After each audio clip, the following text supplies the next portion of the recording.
Hello everyone.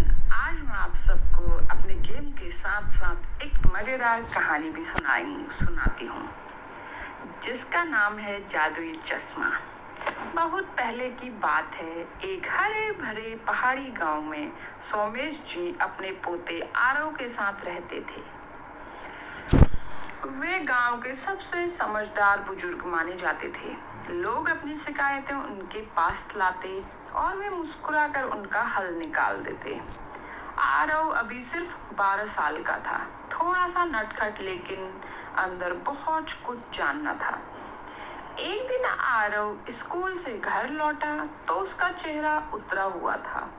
उसने अपना बस्ता एक तरफ फेंका और उदास होकर बैठ गया। फिर क्या? दादाजी ने पीठ थपथपाई और पूछा, क्या बात है शेर, आज आसमान में इतने बादल क्यों हैं? आरव चिढ़कर बोला, दादाजी, मेरी क्लास में जो रोहन है ना, वो बहुत बेकार लड़का है। आज उसने मेरी नई पेंसिल खो दी और माना भी नहीं।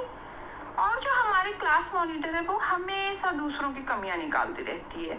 मुझे तो लगता है हमारे स्कूल में, यहाँ तक कि पूरे गांव में कोई भी अच्छा इंसान नहीं है, सब मतलबी हैं। फिर क्या था? दादाजी आरव की बात सुनकर नाराज नहीं हुए। वे धीमे से मुस्कुराए और कमरे की कोने की तरफ बढ़े। लकड़ी की अलमारी खोली। उन्होंने उसमें से एक छोटा सा मखमली संदूक निकाला। उन्होंने संदूक खोला तो अंदर एक गहरे हरे रंग कांच वाला एक अजीब सा चश्मा रखा था। दादाजी ने चश्मा आरव को देते हुए कहा, आरव, यह कोई मामूली चश्मा नहीं है, यह कमियों को ढूंढने वाला जादुई चश्मा है। तुम इसे पहनकर गांव में जाओगे तो तुम्हें हर इंसान की बुराई, उसका झूठ और उसकी खामियां साफ साफ दिखाई देने लगेंगी। आरव बहुत खुश हुआ और उसने तुरंत वह चश्मा पहन लिया। चश्मा पहनकर आरव दादाजी के साथ गांव की सैर पर निकल गया। पहला स्टेशन, सब्जी मंडी।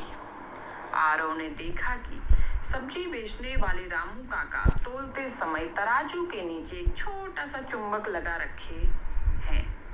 आरव चिल्लाया, देखो दादाजी, रामू काका कितने बेईमान हैं। दूसरा स्टेशन, चौपाल। वहां गांव के सरपंच बैठे थे। चश्मे के जरिए आरव को दिखाई दिया कि सरपंच साहब किसी की तरफदारी कर रहे हैं। उनके मन में लालच था। आरव ने नाक सिकोड़ी, ये सरपंच भी कितने मतलबी हैं। तीसरा स्टेशन, खेल का मैदान। वहां उसके दोस्त खेल रहे थे। चश्मे से आरव को दिखा कि उसका सबसे पक्का दोस्त समीर मन ही मन आरव के नए जूतों से जल रहा था। शाम तक आरव का दिल पूरी तरह टूट चुका था।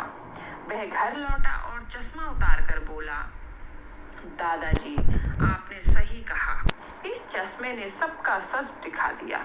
इस दुनिया में कोई अच्छा नहीं है, सब अंदर से काले हैं। फिर आता है कहानी का दूसरा मोड़, दूसरा चश्मा।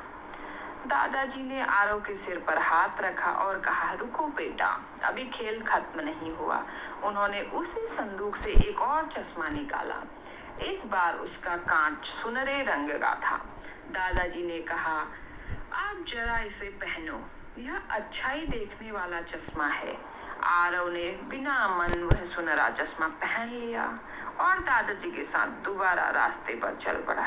इस बार जो हुआ, उसने आरव की आंख खोल दी। वही रामू काका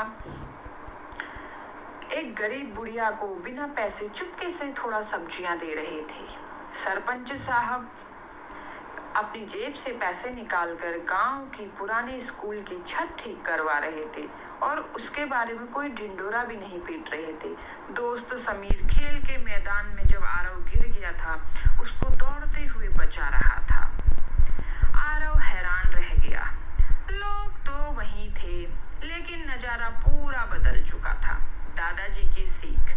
घर आकर आरव ने दोनों चश्मे मेज पर रख दिए। वह सोच में डूबा हुआ था। दादाजी ने उसे पास बिठाया और कहा, बेटा, इस दुनिया में कोई भी इंसान न तो पूरी तरह भगवान होता है और न पूरी तरह